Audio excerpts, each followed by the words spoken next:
Dos empleados de embajada de Israel awor de mataco arma de candela ayer anoche, ahora estaba saliendo por de un museo en la capital de Washington, D.C. Así la autoridad indica.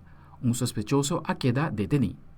Shock and outrage after two staff members at Israel's embassy in Washington, D.C. were shot and killed on Wednesday evening.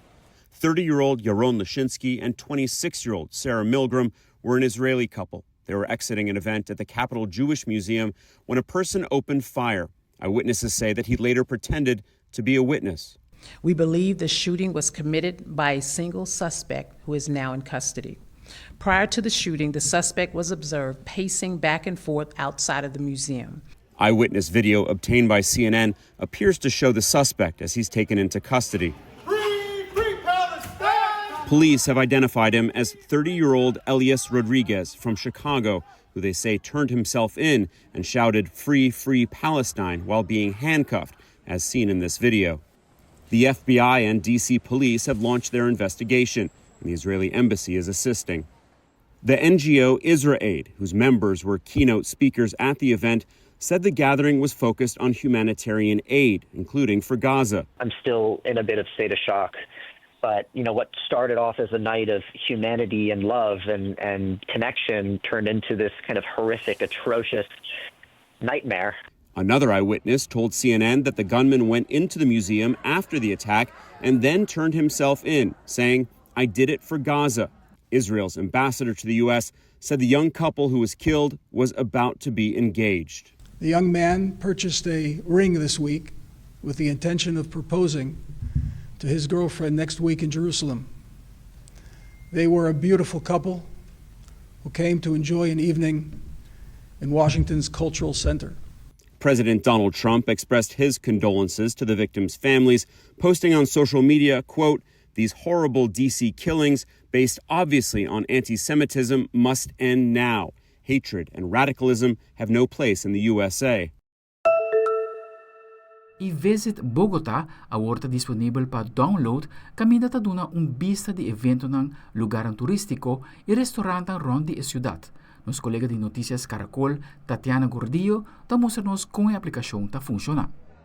Hola, muy buenas tardes. Pues desde este momento ustedes podrán descargar la aplicación Visit Bogotá y a través de esa aplicación van a tener todos los mapas interactivos que también estarán ubicados en pantallas así en el transporte público. Estarán las zonas gastronómicas disponibles en Bogotá, los atractivos turísticos cercanos, los recorridos que pueden hacer en la zona y los eventos. Así que si usted no sabe qué hacer pero está visitando la ciudad, podrá encontrar todo un mapa de los eventos que tiene además cercanos. Acá, por ejemplo, suponiendo que el hotel queda en el Parque de los Hippies o cerca del Parque de los Hippies, podemos buscar cuál es el evento que se está dando ahí. Y en este momento dice que del 7 al 10 de mayo se está desarrollando Bogotá Design Festival. Acá se puede encontrar toda la información del festival y adicionalmente las rutas para llegar en Transmilenio, en SITP, en taxi e incluso a pie. Esto es algo que sin duda ayuda a que los turistas se puedan ubicar mejor en la ciudad, disfrutar de toda la oferta gastronómica, de turismo y de interés de la ciudad de manera fácil usando el sistema de transporte público.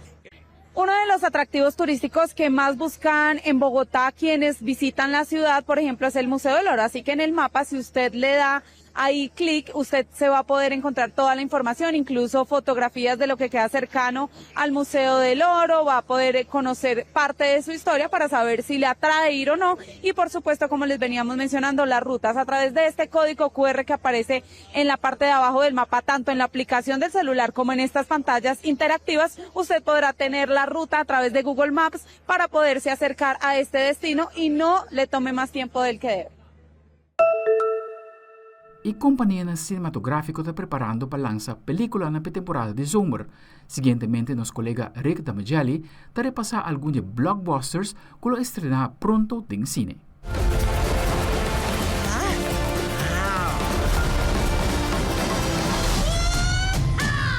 Summer movie season kicks off Memorial Day weekend as the live-action remake of Lilo and Stitch and Tom Cruise in Mission Impossible: The Final Reckoning ride into theaters. A week later, the month of May comes to a close with Karate Kid Legends making its way to movie screens. Welcome to the Continental. Checking in. A jam-packed June will see Ana de Armas join the John Wick universe in Ballerina, a live-action remake of How to Train Your Dragon, the horror threequel 28 years later, Pixar's Elio, the racing drama F1 the Movie, and Megan 2.0 all vying for moviegoers' attention.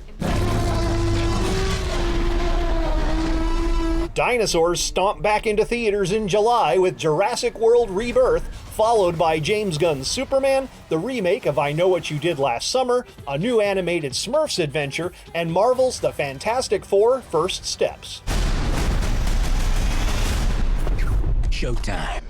And the month of August sees the release of The Bad Guys 2, the remake of The Naked Gun, the long-awaited sequel Freakier Friday, the horror mystery Weapons, action comedy Nobody 2, dark comedy Honey Don't, and the reboot of The Toxic Avenger starring Peter Dinklage.